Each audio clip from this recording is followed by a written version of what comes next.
Assalamualaikum, kembali lagi di channel Legowo Story. Sebelum lanjut ke videonya, mohon bantuannya untuk subscribe channel ini. Terima kasih. Bab 3104, Pertemuan, baik Chen Ping dan Ji Yun jatuh ke dalam kecemasan. Tidak ada yang menyangka bahwa Gao Qilan hilang begitu saja setelah pergi ke pulau. Tuan Chen, apa yang harus kita lakukan selanjutnya? Ji Yun bertanya sedikit bingung. Ayo, tidak peduli bagaimana Nona Gao menghilang, dia pasti tidak akan meninggalkan pulau kecil ini. Selama dia masih hidup, bahkan jika aku mencari di seluruh pulau, aku akan menemukannya. Chen Ping berkata dengan tegas, tidak mungkin dia meninggalkan Gao Qilan sendirian. Jika Gao Qilan tidak dapat ditemukan, Chen Ping tidak akan meninggalkan pulau ini. Kemudian kita berdua berjalan berdampingan, dan jika seseorang menghilang, kita akan dapat segera menemukannya.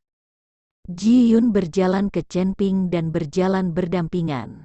Kesadaran spiritual Chen Ping terus menyebar ke sekitarnya, dan Li Yun juga melihat sekeliling dengan waspada.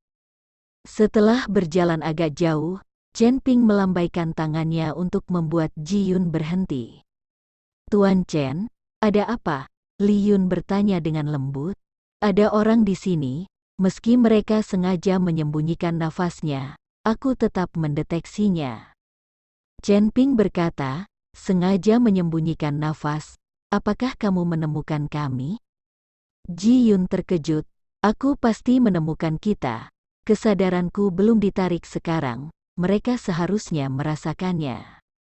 Kami masih belum tahu apakah pihak lain itu musuh atau teman, jadi kami harus mendekat diam-diam dan menyembunyikan napas.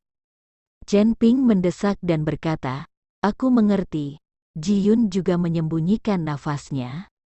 Pada saat ini, Ji Lianzan di bawah pohon besar menemukan bahwa perasaan ilahi telah menghilang, dan mulai memberitahu para murid sekte Fei Tian untuk berhati-hati.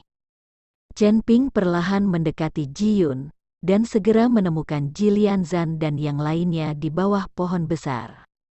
Namun, karena cabang dan dedaunan yang lebat, tidak mungkin untuk melihat siapa pihak lain itu, tetapi jumlah pihak lain masih dapat dibedakan secara samar. Karena kedua belah pihak menyembunyikan auranya, tidak ada yang bisa membedakan identitas satu sama lain. Ji Yun, apakah sekte Fei Tianmu memiliki cara khusus untuk mengidentifikasi mereka, dan mencari tahu apakah orang-orang itu adalah anggota sekte Fei Tianmu? Chen Ping takut salah paham, jadi dia ingin Ji Yun mengetahui identitas pihak lain terlebih dahulu. Jika mereka adalah anggota sekte Fei Tian, maka mereka tidak perlu terlalu berhati-hati. Ya, kata Li Yun, dan mengeluarkan labu emas kecil dari dadanya. Labu kecil itu hanya seukuran ibu jari, dengan 3 lubang di atasnya. Saya melihat Ji Yun memasukkan labu kecil ke mulutnya, menekan 3 lubang kecil satu persatu, dan meniup labu kecil itu. Terdengar suara bernada rendah seperti binatang buas dari dalam labu kecil. Setelah meniup 3 kali, Li Yun berhenti dan mengamati pihak lain dengan tenang. Jika pihak lain dapat membedakan suaranya, itu pasti anggota Fei Tianzong.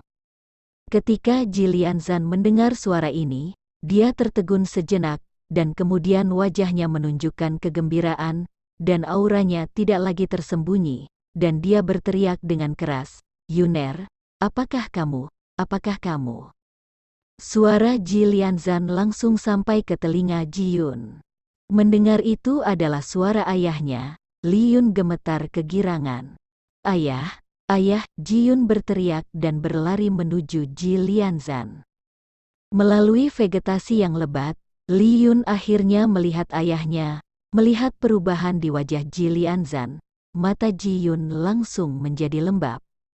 Ayah dan anak itu berpelukan erat, dan Chen Ping juga mengikuti. Melihat reuni kedua ayah dan anak itu, dia juga tampak sangat bahagia. Yuner, bagaimana kamu datang ke pulau kecil ini? Li Lianzan sangat penasaran, Ji Yunyuan berada di ujung utara, bagaimana dia bisa datang ke sini? Apalagi tidak banyak orang yang tahu tentang pulau kecil ini. Jika kapal roh mereka tidak hancur dan hanyut ke sini, mustahil menemukan pulau kecil yang aneh ini. Saya mendengar Penatua Si berkata bahwa Anda membawa orang ke Mohai untuk membalas dendam di gerbang penusuk awan, dan saya sangat khawatir, jadi saya mengikuti Tuan Chen untuk mencarinya. Belakangan, aku mendengar bahwa perahumu tenggelam setelah mengejar orang-orang yang menembus gerbang awan di laut. Aku menjadi semakin khawatir, jadi aku naik perahu roh dan datang mencarimu. Ji Yun memberitahu Ji Lianzan apa yang sebenarnya terjadi. Bab 3105, Pindah. Ji Lianzan memandang Chen Ping, dan ketika dia menemukan bahwa usia Chen Ping tidak jauh berbeda dengan Ji Yun, dia tidak bisa menahan keterkejutannya. Tentang Chen Ping, Ji Lianzan juga mendengar dari Penatua Si. Dia tidak menyangka Chen Ping begitu muda. Tuan Chen, terima kasih telah merawat anjing itu sepanjang jalan. Li Lianzan berjalan menuju Chen Ping dan berkata dengan sopan. Master Sekte Ji bersikap sopan, dan Ji Yun juga banyak membantu. Chen Ping menjawab dengan sopan, Tuan Chen, apakah ada hal aneh yang terjadi setelah Anda pergi ke pulau? Ji Lianzan bertanya, hal yang aneh. Chen Ping tampak bingung. Hanya saja seseorang akan menghilang tanpa bisa dijelaskan, kata Li Lianzan. Ya, orang kepercayaan Tuan Chen baru saja menghilang. Itu adalah wanita tertua dari keluarga Gao di ujung utara. Kami masih bersama sekarang, tetapi dalam sekejap mata tidak ada orang di sana, dan kami tidak dapat menemukannya tidak peduli seberapa keras kami mencari. Begitu Ji Yun mendengarnya, dia buru-buru berkata tanpa menunggu Chen Ping berbicara, Sekte Guru Li, apakah Anda juga mengalami hal semacam ini? Kamera Chen Ping, Ji Lianzan mengangguk, awalnya ada selusin dari kita, tapi sekarang beberapa menghilang tanpa alasan, dan hanya kita yang tersisa. Dari sudut pandang ini, pulau kecil ini benar-benar aneh. Saya pikir ada formasi hantu di pulau ini, tetapi saya mencobanya dan ternyata tidak ada yang seperti itu. Ketika Chen Ping mendengar bahwa beberapa Ji Lianzan dan yang lainnya telah menghilang, dia juga sedikit terkejut. Itu bukan formasi hantu. Jika itu adalah formasi hantu, aku juga bisa menemukannya. Bahkan jika orang-orang itu menghilang begitu saja, mereka tidak ingin terlihat seperti sedang ditangkap. Aku curiga pulau kecil ini adalah susunan teleportasi, atau celah ruang waktu. Orang-orang yang hilang pergi ke tempat lain melalui susunan teleportasi atau celah ruang waktu. Ji Lianzan mengungkapkan tebakannya, sangat mungkin Chen Ping juga setuju. Untuk hal-hal seperti penghilangan tiba-tiba semacam ini, selain susunan teleportasi dan celah ruang waktu, tidak ada cara lain untuk mencapainya. Lalu apa yang harus kita lakukan selanjutnya? Kamerat Ji Yun berkata. Itu berkah, bukan kutukan, itu bencana yang tidak bisa dihindari. Sekarang kamu sudah sampai di pulau kecil ini, ayo lanjutkan. Tidak mungkin Chen Ping berhenti dan menunggu, tidak peduli apakah Gao Qilan diteleportasi ke tempat lain atau tidak, Chen Ping harus mencari tahu rahasia pulau kecil ini. Menunggu di sini bukanlah suatu pilihan, kita hanya bisa terus berjalan. Li Lianzan juga setuju dengan pendekatan Chen Ping, dia tidak ingin menunggu di sini lebih lama lagi.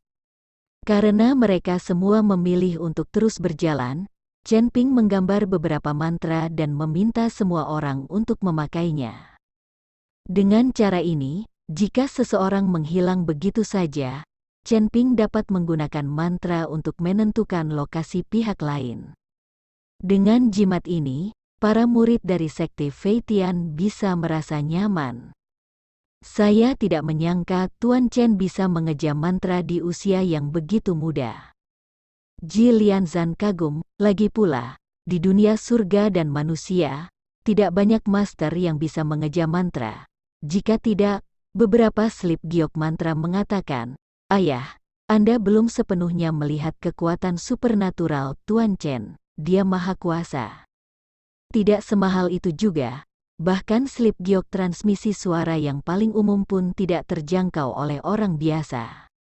Ji Yun sangat mengagumi Chen Ping. Saat Chen Ping dan kelompoknya sedang menuju ke kedalaman pulau, kapal roh besar yang mereka tumpangi juga dibawa oleh kura-kura suci ke pulau.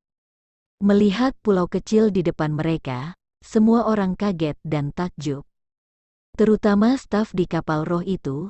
Mereka telah berlayar di laut selama bertahun-tahun, tetapi mereka tidak pernah tahu bahwa ada pulau kecil di sini.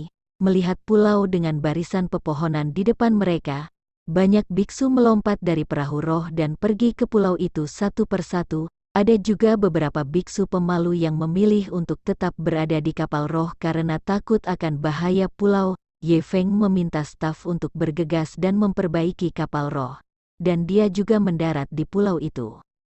Bab 3106, Altar. Setelah itu, Zhou Tai membawa orang-orang ke pulau itu, dan penatua hantu Gunung Iblis juga datang ke pulau itu. Beberapa biksu tinggal di pantai, dan lebih banyak biksu berjalan menuju hutan lebat di pulau. Orang-orang ini semua berharap menemukan peluang di pulau kecil ini dan menemukan beberapa harta karun. Karena kebanyakan dari mereka adalah pembudidaya biasa, mereka tidak membentuk tim, tetapi berjalan ke kedalaman pulau berpasangan dan bertiga. Saat orang-orang ini terus memperdalam, beberapa orang mulai menghilang secara misterius, tetapi mereka tidak memperhatikan, lagi pula, mereka tidak mengenal satu sama lain. Dan mereka juga curiga ada seseorang yang sengaja mempermainkan, mencoba menakut-nakuti mereka sehingga mereka bisa menelan harta pulau kecil ini untuk diri mereka sendiri. Chen Ping dan yang lainnya telah mencapai kedalaman pulau saat ini. Pepohonan yang menjulang tinggi menghalangi cahaya, membuat hutan menjadi gelap. "Tuan Chen, lihat cepat!" Ji Yun tiba-tiba berteriak. Chen Ping dan yang lainnya berhenti, lalu melihat ke arah yang ditunjuk Ji Yun, dan menemukan ada altar yang terbuat dari batu di tengah pulau. Mengapa ada altar di sini, dan kelihatannya sangat bobrok, seseorang seharusnya sudah lama berada di sini. Ji Lianzan melihat ke altar tidak jauh dan berkata, pergi dan lihatlah." Semuanya hati-hati. Chen Ping memimpin kerumunan menuju altar. Altar ini tingginya hanya beberapa meter dan ditumbuhi rumput liar, hanya terlihat terbuat dari batu, terlihat sangat sederhana. Dan di sekeliling altar, ada lorong-lorong menuju puncak altar. Dengan ketinggian beberapa meter, Chen Ping dan yang lainnya bisa dengan mudah memanjat. Tepat ketika Ji Yun hendak melompat dan mencapai puncak altar, Chen Ping menghentikan Ji Yun, "Jangan gegabah, ayo naik tangga dulu." Chen Ping tidak membiarkan Li Yun melompatinya, karena masih belum diketahui apakah altar tersebut memiliki mekanisme atau berbahaya, maka Chen Ping tidak mengizinkan Li Yunlu untuk dimakamkan. Altar ini terlihat agak aneh. Siapa yang akan membangun altar di pulau kecil yang jauh dari daratan ini? Ji Lianzan menyipitkan matanya, dan berkata dengan penuh keraguan, "Meskipun altar ini sederhana, tetapi dibangun di pulau kecil ini, rasanya aneh." "Ayo naik satu persatu, aku akan naik dulu. Jika dipastikan tidak ada masalah, kamu naik, dan kamu harus naik ke tempat yang aku injak." Chen Ping juga merasa bahwa pulau tak berpenghuni ini tiba-tiba memiliki sebuah altar. Itu sangat aneh. "Tuan Chen, hal semacam ini tidak baik bagi Anda untuk mengambil risiko terlebih dahulu. Saya akan mengirim seorang murid terlebih dahulu." Ji Lianzan menghentikan Chen Ping, lalu menatap murid sekte Feitian dan berkata, "Naik, hati-hati." Patuhi. Murid dari sekte Feitian berjalan selangkah demi selangkah. Semua orang menahan napas dan menanggapi situasi yang tidak terduga. Kapan saja, murid dari sekte Feitian juga sangat ketakutan. Tapi mereka terus naik ke atas altar, dan seluruh altar tidak bergerak. Apa yang ada di altar? Jilianzan bertanya pada murid yang naik. Tapi murid itu, seperti orang bodoh, menatap ke tengah altar. Seolah melihat Chen Ping melihat ini, dia berlari dengan cepat. Betapa terkejutnya dia, Lilianzan dan Jiyun juga mengejar mereka dengan semua muridnya. Tapi begitu Chen Ping melangkah ke altar, dia tiba-tiba merasakan aura monster di sekitarnya. Hutan itu kosong, bahkan tidak ada semut, tetapi pada saat ini ada semburan aura monster yang menakutkan. Ini terlalu aneh. Chen Ping tidak tahu bagaimana nafas monster ini berasal.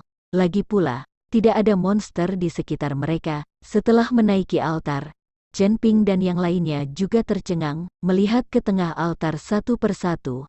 Ekspresi mereka semua membeku di wajah mereka.